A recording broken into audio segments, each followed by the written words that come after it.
Assalamualaikum warahmatullahi wabarakatuh. Salam sejahtera untuk kita semua. Pertama-tama, saya ingin mengucapkan terima kasih kepada Ibu Suhesti atas kesempatan yang telah diberikan kepada kami, sehingga kami bisa mempresentasikan hasil kerja kami mengenai studi tentang akuntansi. Di sini, saya Salma Nabila Putri selaku moderator yang akan membantu jalannya presentasi pada kali ini. Di sini saya tidak sendiri, saya ditemani oleh ketiga teman saya. Yang pertama ada Kurnia Hamidah, yang kedua ada Rizka Dian Puspita, dan yang ketiga ada Zahra Putri Nabila. Dan langsung saja kita masuk ke pembahasan yang pertama. Pada poin pertama ini, saya akan menjelaskan mengenai definisi akuntansi, di mana di sini saya mengambil dua sumber. Yang pertama yakni menurut Committee on Terminology of the American Institute of Certified Public Accountant, di mana akuntansi ini dapat diartikan sebagai sebuah seni mencatat, menggolongkan dan juga mengikhtisarkan transaksi serta peristiwa yang bersifat keuangan dengan suatu cara yang bermakna dan dalam satuan uang, serta menginterpretasikan hasil-hasilnya. Dan yang kedua ini yakni ada menurut Kiesel, Weigan, dan juga Kimmel, di mana di sini akuntansi diartikan sebagai suatu sistem informasi yang mengidentifikasi, mencatat, dan menjelaskan peristiwa ekonomi dari suatu organisasi kepada pengguna informasi. Nah, di mana dari kedua definisi tersebut kita mengetahui nih bahwasanya terdapat hasil-hasil dari aktivitas akuntansi yang akan diinterpretasikan atau disajikan dalam bentuk laporan keuangan, yang mana di dalamnya tentunya terdapat informasi-informasi mengenai keuangan dalam suatu entitas. Nah, informasi ini nantinya akan digunakan gitu oleh pihak-pihak yang berkepentingan untuk mengambil sebuah keputusan, baik itu dari pihak eksternal perusahaan maupun dari pihak internal perusahaan. Di mana untuk pihak internal ini berisi individu-individu yang di dalam perusahaan ini memiliki sebuah kepentingan untuk merencanakan, mengkoordinasikan, dan juga menjalankan kegiatan bisnis perusahaan seperti direktur, manajer, supervisor, dan lain sebagainya. Nah, sedangkan yang pengguna eksternal dari luar ini merupakan individu atau organisasi yang di luar perusahaan yang mana membutuhkan informasi keuangan mengenai perusahaan seperti kantor, akuntan publik, pemegang saham, pemungut pajak, dan lain sebagainya. Nah, sebelum menjadi informasi yang dapat digunakan, tentunya seorang akuntan itu melalui beberapa tahapan akuntansi, yakni seperti yang tadi dijelaskan di definisi, yakni ada identifikasi, terus juga ada pemrosesan data, dan juga pengomunikasian informasi tersebut kepada para pengguna laporan keuangan. Informasi yang disajikan dalam laporan keuangan ini tidak boleh disajikan secara sembarangan, di mana di sini harus memenuhi karakter kualitatif, di mana di sini terdapat 4 karakter kualitatif yang perlu diketahui. Yang pertama yakni relevan, di mana relevan ini maksudnya informasi yang disajikan oleh laporan keuangan ini dapat dimanfaatkan gitu oleh pengguna informasi untuk mengambil sebuah keputusan. Dan yang kedua yakni ada reliabilitas, di mana reliabilitas ini maksudnya informasi yang disajikan di dalam laporan keuangan ini sesuai dengan fakta yang terjadi di lapangan. Dan yang ketiga yakni ada komparabilitas atau daya banding, di mana di sini informasi yang disajikan dalam laporan keuangan ini bisa dibandingkan gitu dengan periode-periode sebelumnya. Dan yang keempat yakni ada konsistensi, di mana seperti kita ketahui bahwasanya di akuntansi itu terdapat banyak metode yang dapat digunakan, sehingga si perusahaan ini harus konsisten gitu dengan salah satu metode yang mana dianjurkan untuk digunakan.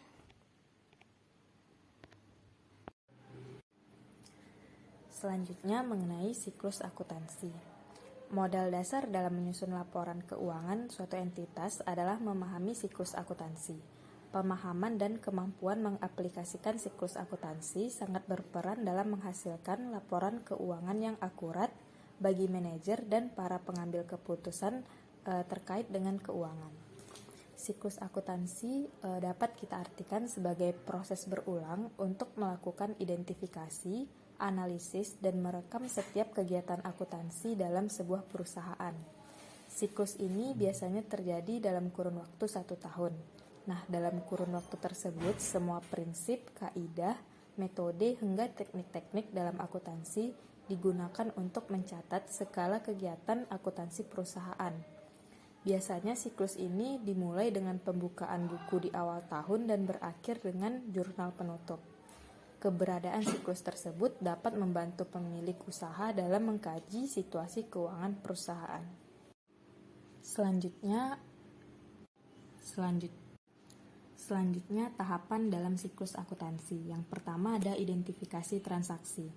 Identifikasi transaksi menjadi tahapan pertama dalam siklus akuntansi. Nah, transaksi akuntansi yang dicatat merupakan setiap transaksi yang memiliki dampak secara langsung pada perubahan kondisi keuangan perusahaan dan dinilai secara objektif. Nah, transaksi yang terjadi juga harus memiliki bukti-bukti transaksi agar dapat dilakukan identifikasi. Bukti transaksi ini bisa berupa kwitansi, faktur, nota, ataupun bukti lain yang dianggap sah dalam dunia perakuntansian. Selanjutnya ada tahapan analisis transaksi. Nah, analisis transaksi ini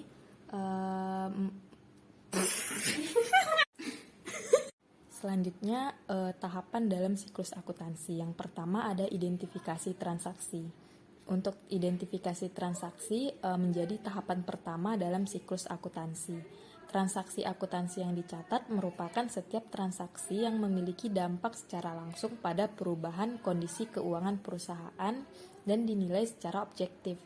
Transaksi yang terjadi juga harus memiliki bukti-bukti transaksi agar bisa dilakukan identifikasi. Nah, bukti transaksi ini dapat berupa kwitansi, faktur, nota, ataupun bukti lain yang dianggap sah dalam dunia akuntansi. Selanjutnya ada analisis transaksi. Setelah tahapan identifikasi, tahapan selanjutnya yaitu analisis transaksi tentang pengaruh terhadap kondisi keuangan perusahaan. Nah, sistem pencatatan akuntansi dalam perusahaan selalu menggunakan double entry system. Artinya, setiap transaksi akuntansi yang terjadi akan memberikan pengaruh pada posisi keuangan di debit dan di kredit dan harus dalam jumlah yang sama besarnya. Secara sistematis, umumnya akuntansi menggunakan persamaan aset sama dengan liabilitas plus ekuitas. Nah, dalam melakukan analisis dan perhitungan transaksi yang terjadi. Selanjutnya ada pencatatan transaksi dalam jurnal. Setelah melakukan analisis transaksi, maka akan dimasukkan dalam sebuah jurnal keuangan. Dalam ilmu akuntansi, jurnal dapat kita artikan sebagai sebuah catatan kronologis selama satu periode tentang transaksi-transaksi yang terjadi. Nah, proses memasukkan informasi tersebut disebut penjurnalan. Dalam proses penjurnalan, setiap transaksi dibagi ke dalam dua bagian, yaitu debit dan kredit. Pencatatan ini bisa dilakukan dalam sebuah jurnal umum. Selain jurnal umum, terdapat juga jurnal khusus.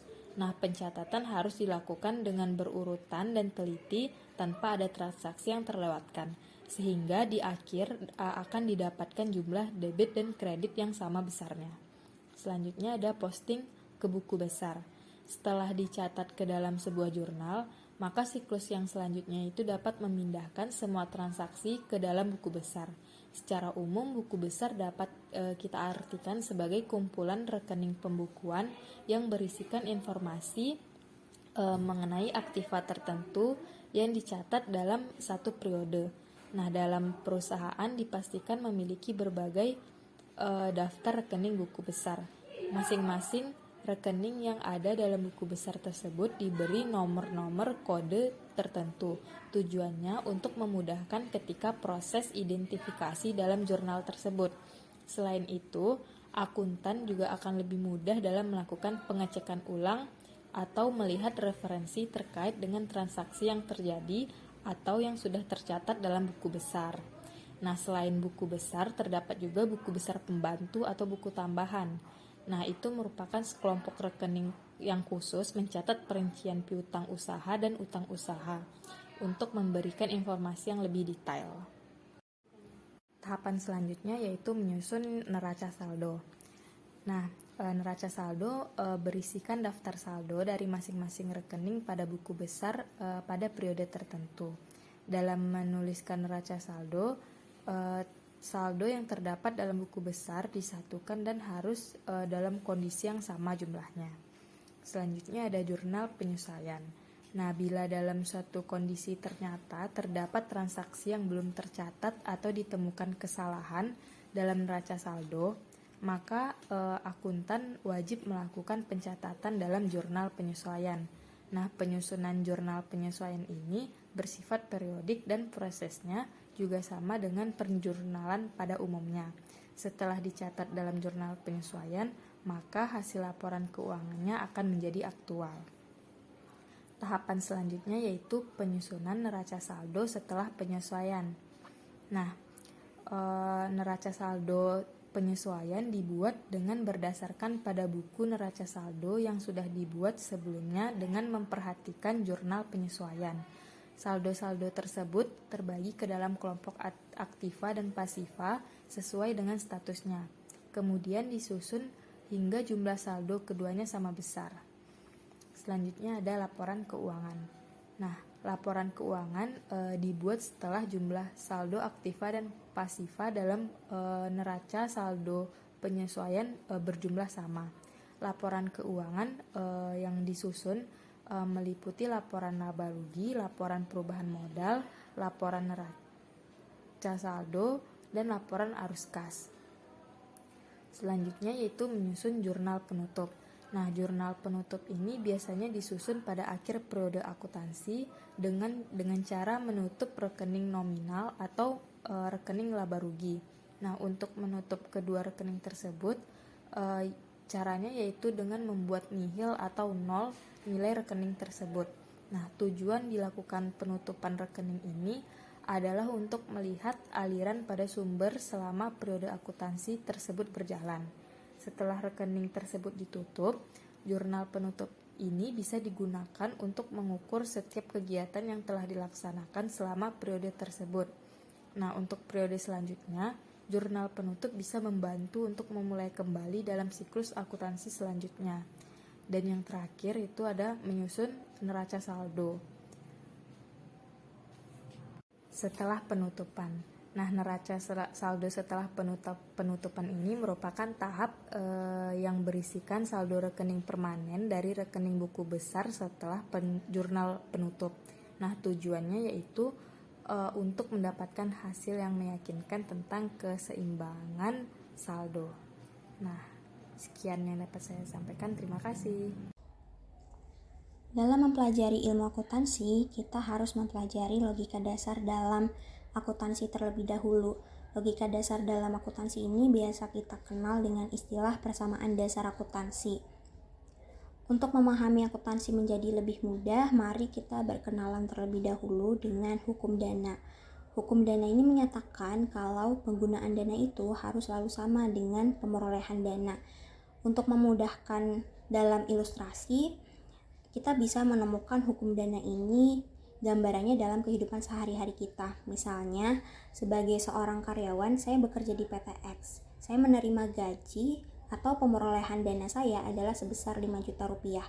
Maka penggunaan dana saya, misalnya berupa uang tunai yang saya gunakan untuk kegiatan konsumtif saya, tentunya sebesar 5 juta rupiah juga. Tidak mungkin kalau saya punya perolehan dana sebesar 5 juta, tapi pengeluaran saya sebesar 10 juta rupiah.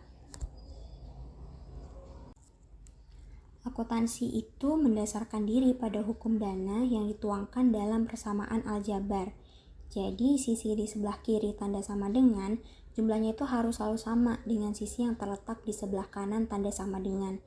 Di dalam akuntansi, sisi kiri itu menggambarkan bentuk-bentuk dari penggunaan dana. Kalau kita bicara soal bisnis, dana itu biasanya salah satunya digunakan untuk memperoleh aset.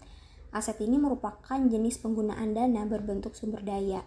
Bisa terdiri dari cash, account receivable, inventory, property, plant and equipment, land and building, dan juga investment. Sedangkan di sisi kanan persamaan, itu mencerminkan sumber-sumber pemerolehan dana.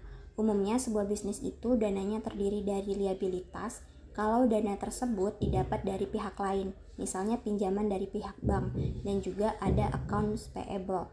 Selain liabilitas juga ada ekuitas, misalnya dari saham dan juga modal dari pemilik.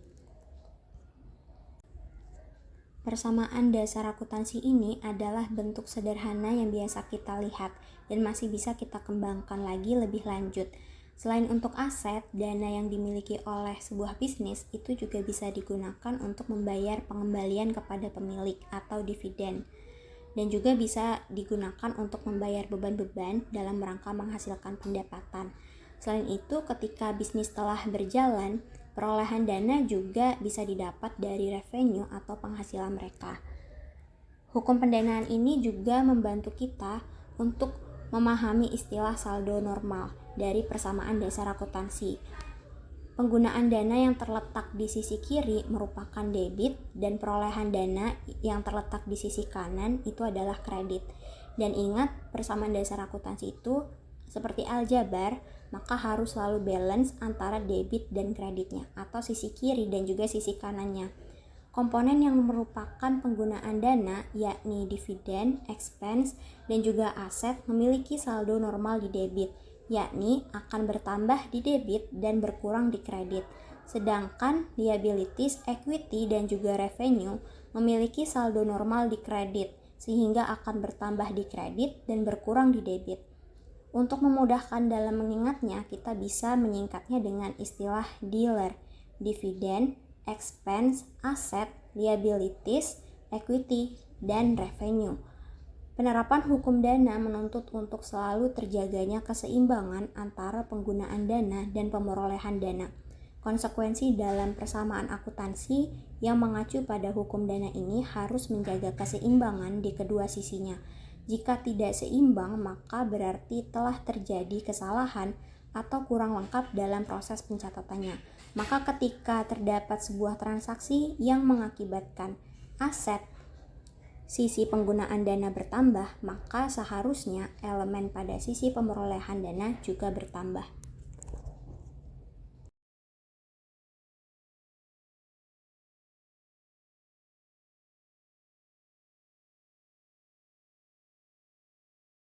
Untuk general journal pada transaksi yang pertama yaitu pemegang saham menyetorkan uangnya sebesar 100 juta sebagai modal awal dari PT Surya.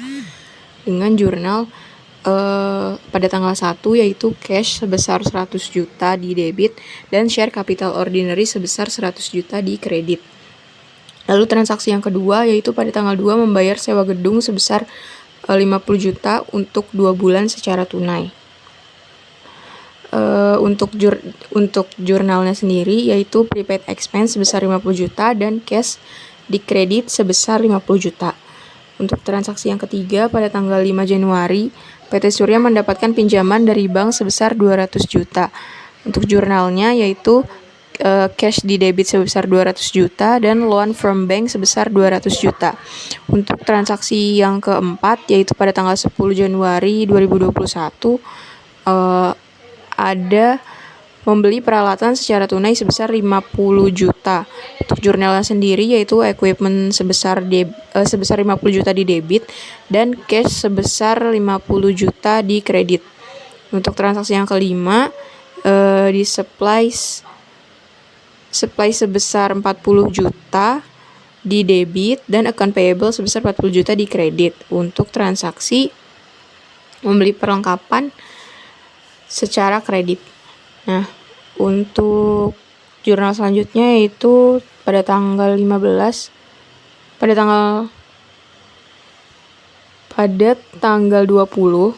terdapat account receivable sebesar 75 juta dan service revenue di kredit sebesar 75 juta.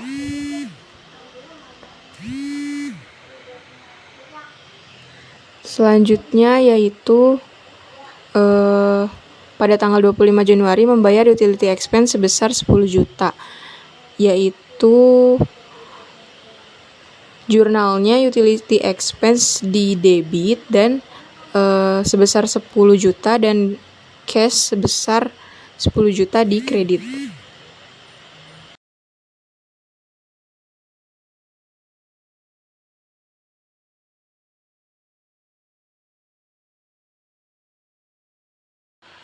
Selanjutnya untuk transaksi di adjusting entries pada tanggal 31 Januari 2021 terdapat sisa perlengkapan sebesar 20 juta dengan jurnal yaitu supplies expense sebesar 20 juta di debit dan supplies sebesar 20 juta di kredit.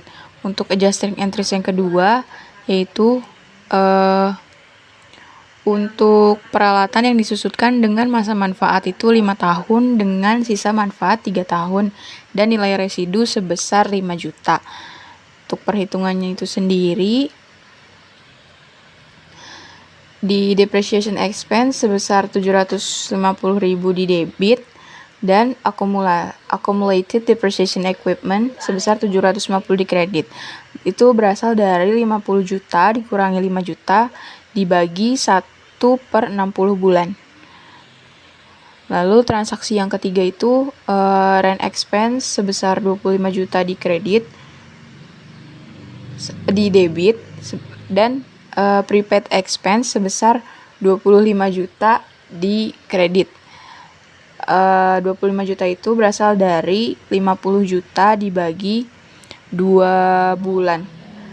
Karena pada tanggal 2 Januari itu membayar sewa gedung sebesar 50 juta untuk 2 bulan secara tunai. Selanjutnya untuk worksheet-nya itu di trial balance-nya itu balance sebesar 415 juta, di adjustment-nya itu balance sebesar 45 juta.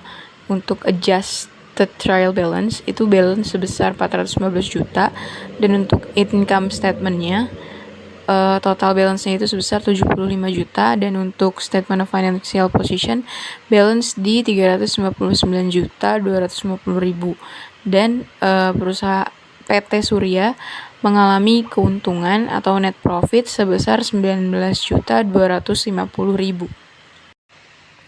Selanjutnya untuk income statement di bagian revenue terdapat service revenue sebesar 75 juta, lalu di bagian expense terdapat utilities expense sebesar 10 juta, supplies expense 20 juta, depreciation expense 750.000, dan rent expense sebesar 25 juta, dengan total net income sebesar 19.250.000.